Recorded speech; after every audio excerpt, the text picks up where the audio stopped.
Hello, good morning, good afternoon, or good evening. Anong oras nyo napanood ang video natin? Welcome sa ating channel. And sa mga bagong naka-open lang, nakabukas ng channel na ito, welcome kayo at pwede kayo matuto dito. Pwede kayo makitambay dito sa channel na to and to learn more lessons in mathematics and of course in biblical also. Okay, our topic today is about proportion. So, ito ay common topics in junior high and senior high school. Let's define first what is proportion. The equality of two ratios is referred to as proportion. It is described as a piece or share of a whole, and two ratios are considered proportionate when they are equal.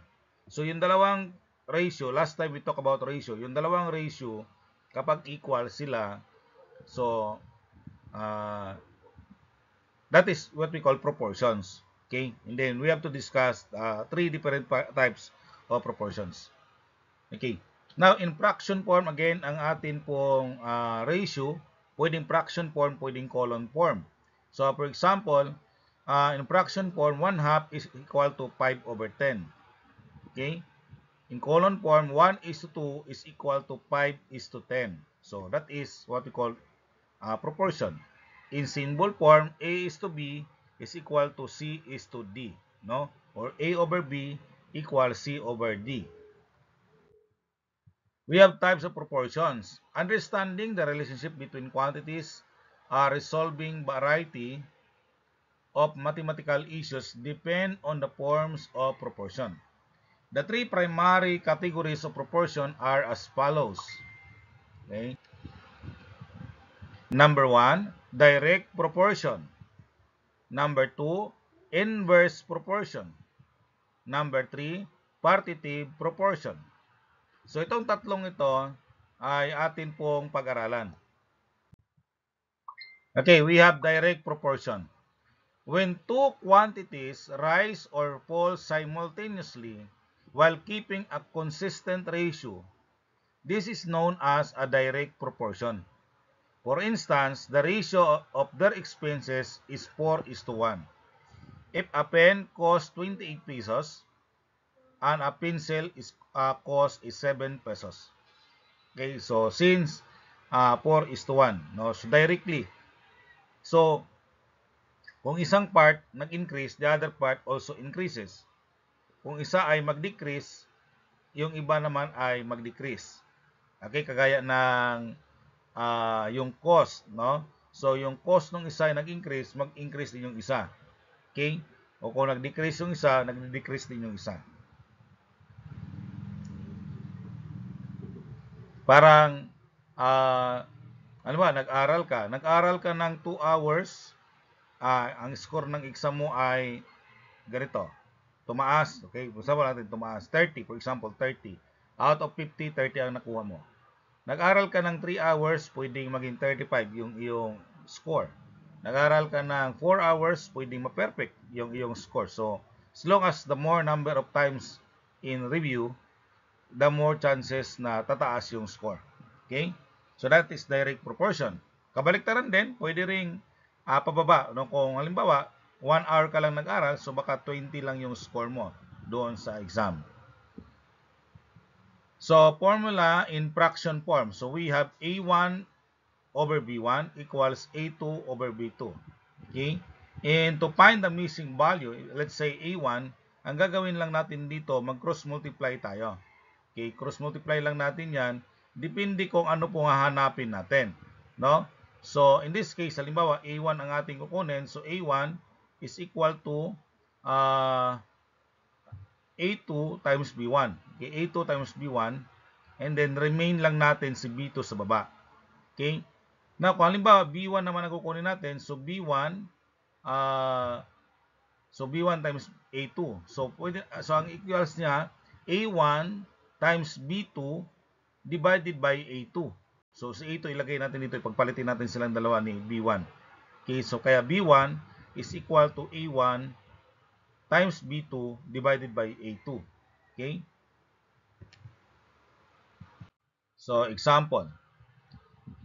Let us assume that A varies directly with B, and A equals 36 when B is 4.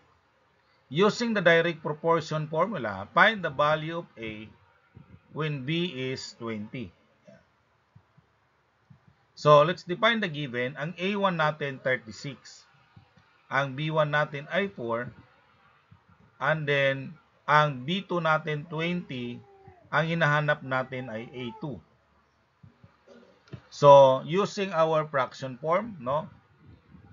So, cross-multiply natin. Ang hanapin po natin ay A2. So, multiply natin si B1, A2 times B1, tapos A1 times B2. So, ang maging solution natin ay A2. Remain lang natin si A2 dito sa kanilang side niya. So, is equal to A1 times B2 divided by B1. Okay, and A2 is equal to, ang ating A1 ay 36. So, 36 ang A1. Ang B2 natin ay 20. Ang B1 natin ay 4. So, 36 times 20 divided by 4. And that is 720 divided by 4. And A2 is 180. So, tumaas, no? Tumaas kasi ang B natin. So, from 4 naging 20. So, therefore, A also increasing from 36 to 180. Number 2. The motorcycle consumes 2 liters of gasoline for 150 kilometers drive. How far that 5 liters of gasoline reach? So, gaano ka layo yung kanyang kayang abutin?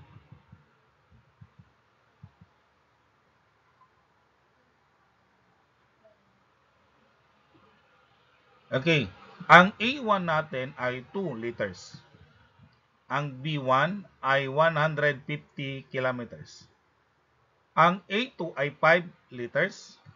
Ang B2 ang hinahanap. So again, since we are using the direct proportion, so since B2 ang hinahanap, multiply natin si A2 at si B1. Tapos yung ating A1, pagpalitin natin sila kay A2, B2. So si B2 ang nasa ibabaw. Yan. So B2, yan, is equal to A2 times B1 divided by A1. Kaya dapat alam natin kung alin po yung nawawalang parts, no? Yan po ang technique kapag nag-solve tayo ng proportion. And then B2 is equal to 5 times 150 dahil 5 ang A2, 150 ang B1 divided by 2, this A1. So 5 times 150 ay 750 divided by 2. So B2 now is 375 kilometers. Yun po yung layo na kayang abutin ng 2 liters of gasoline. Right? So tuloy tayo. Inverse proportion. Inverse proportion, when one quantity rises, the other falls. So kabaliktaran to kanina, sa direct proportion, kapag mag-increase yung isang part, mag-increase din yung kabilang part. Dito, nag-increase yung isa, bababa yung isa. Okay, kabaliktaran. For instance, a vehicle will take less time to drive the same distance if its speed increases. Parang ito, so habang tumatakbo, di ba? Halimbawa, mayroong 10 kilometers drive, no? Kung mabilis yung takbo mo, mas madali mong marating, di ba? Ngayon, kung mabagal ang takbo mo, kumbaga mabilis yung takbo mo or yung speed mo ay mataas, yung time consumed para matravel yung distance ay maliit lang. Ngayon, kung ang speed mo ay mabagal, so yung time na matapos mo yung distance na, the same distance, pwede tataas yung distance. Okay, no, yung time. Tataas yung time. Ha? So, yung speed nag-increase, yung time to cover the distance ay mababa. Pero kung mababa yung speed o bumagal yung speed, yung time travel ay tataas. Okay? So, this is our formula in fraction form. A1 over A2 is equal to B2 over B1. Kaya huwag natin kalimutan, no, yung ating format. Okay? Kasi pag nabaliktad yan, maging mali yung ating maging sagot. So, to find the missing value, if you have A1, so that is A2 times B2. So, parehang ang two parts ang magkasama dito. okay, divided by B1. So, si B1 dito, A1 nandito. So, pagpalitin lang naman natin yung dalawa, okay? Tapos, kapag B1 naman, is equal to A2 times B2 over A1. Okay? Let's try natin. Example 3, in construction site, 5 men can complete a job for 6 days. So, 5 tao, matapos nila yung trabahong yon, 6 na araw. If there are 7 men, how many days to complete the same job? So, gaano katagal? So, ibig sabihin, pag 5 sila, 6 na araw. So, ngayon, dinagdagan ng dalawa. Nagdagdag yung forma ng dalawa. So, naging 7 na sila. So, gaano katagal na tapusin yon? Ang A1 ay 5, ang B1 ay 6, ang A2 ay 7, ang B2 ay unknown. Okay? So, again, using the formula, ngayon ang hinahanap natin ay ang B2. So, multiply natin ang A1 at saka B1, tapos divide lang natin si A2. Okay? So, B2 is equal to A1 times B1 divided by A2. So, 5 times 6, 5 ang A1, 6 ang B1. So, 5 times 6 divided by 7. So, ang B2 natin ay 30 over 7 or 4.29 days. So, 4 na araw lang at may kunti. Siguro umaga lang. No? Siguro mga 1 oras. O, no? Ay, siguro yan. Siguro mga 3 oras. 4 na araw na lang. So, ibig sabihin, nadagdagan kasi ng dalawa. Kaya, kumunti yung number of days na tapusin. Kumbaga mabilis, no? Kung nagdagdag pa yan, nagiging siyam pa yung nagiging 10 yung nagtatrabaho, the same place of job, so baka 3 araw na lang. Diba? Kasi habang dumadami, mas kukunti yung time. Okay? Example 4. The time taken by a vehicle is 3 hours at a speed of 60 miles per hour. How many hours travel to cover the same distance if the speed is 45 miles per hour? Tandaan din natin, huwag natin kalimutan, kapag nag-solve tayo ng ratio and proportion, dapat the unit is the same. The unit is the same. So, kung miles, miles pareha. Kung miles per hour, so miles per hour din yung isa. Hindi pwedeng yung isa kilometer per hour. Kasi hindi nagtugma doon sa unit, no? So, magkakamali ka doon ng sagot.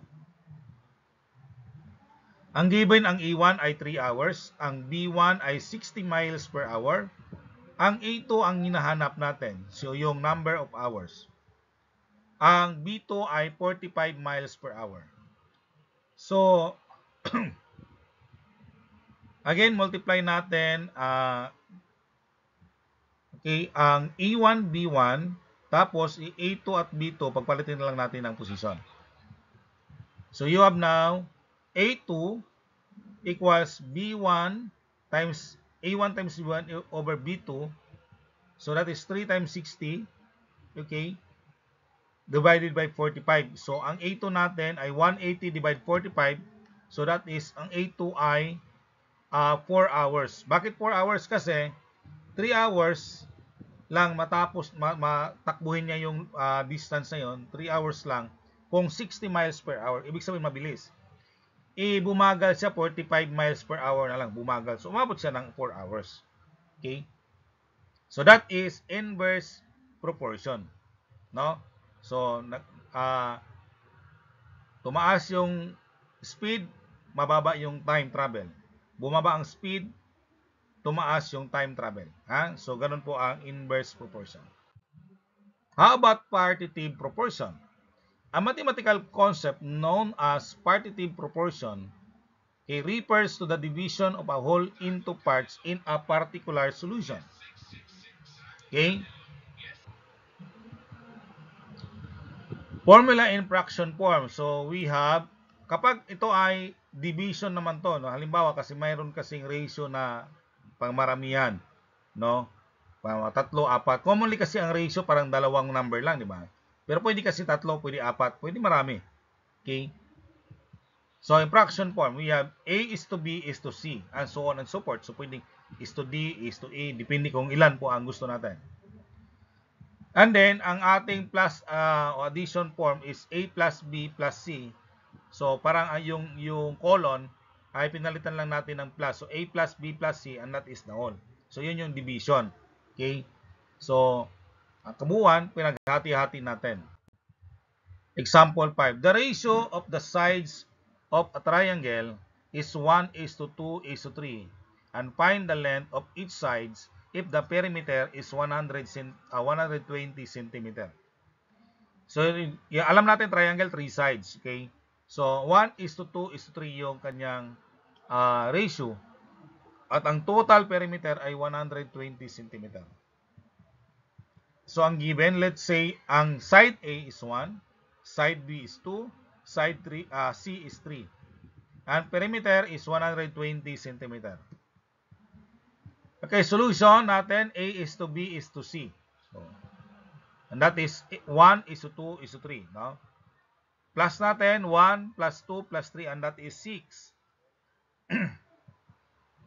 Then, 120, yun yung total perimeter. Divide natin sa 6. So, mayroon tayong 20 cm. Okay? Therefore, hence, ang ating A equals to 1 times 20. So, ang side A natin ay 20 cm. Ang side B, so since dalawa sa kanya, so 2 times 20, so that is 40 cm.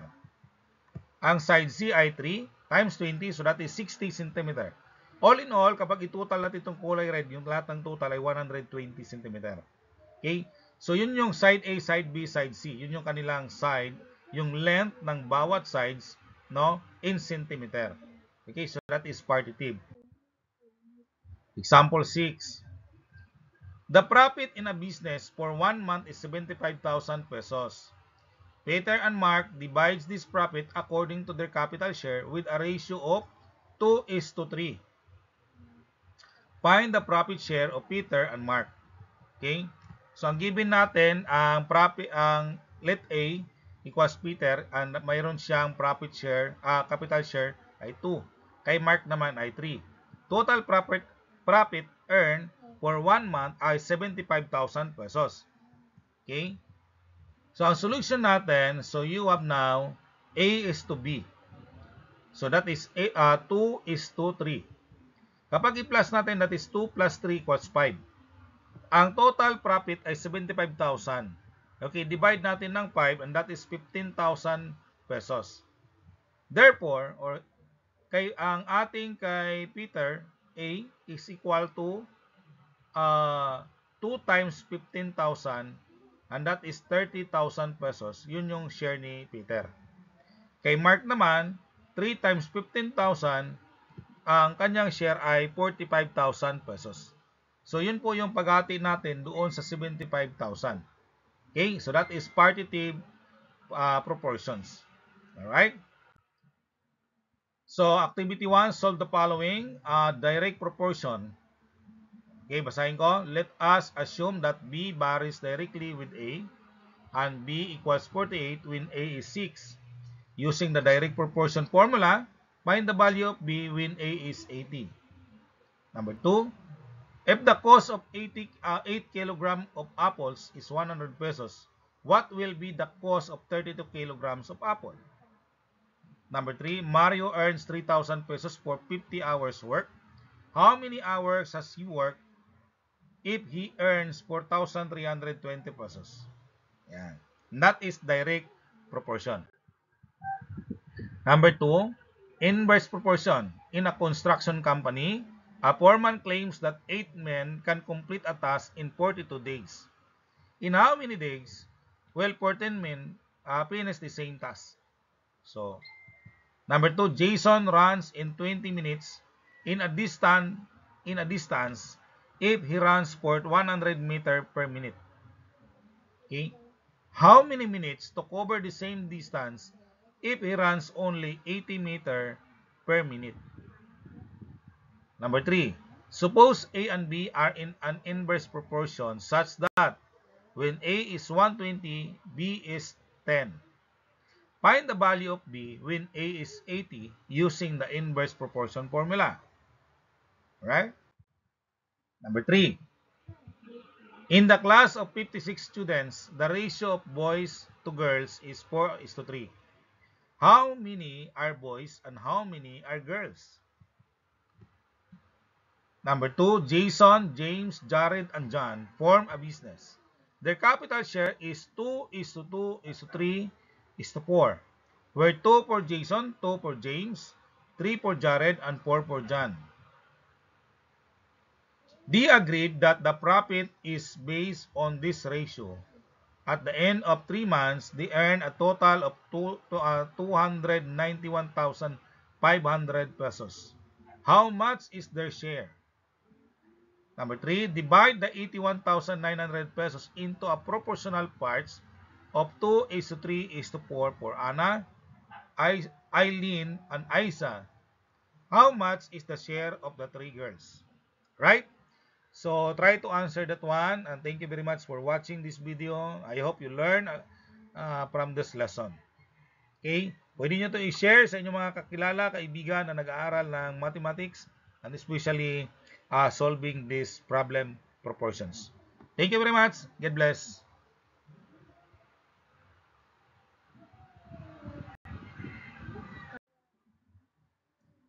Don't forget to like, share, and subscribe to my YouTube channel, Matuto Dapat. Muli, maraming salamat.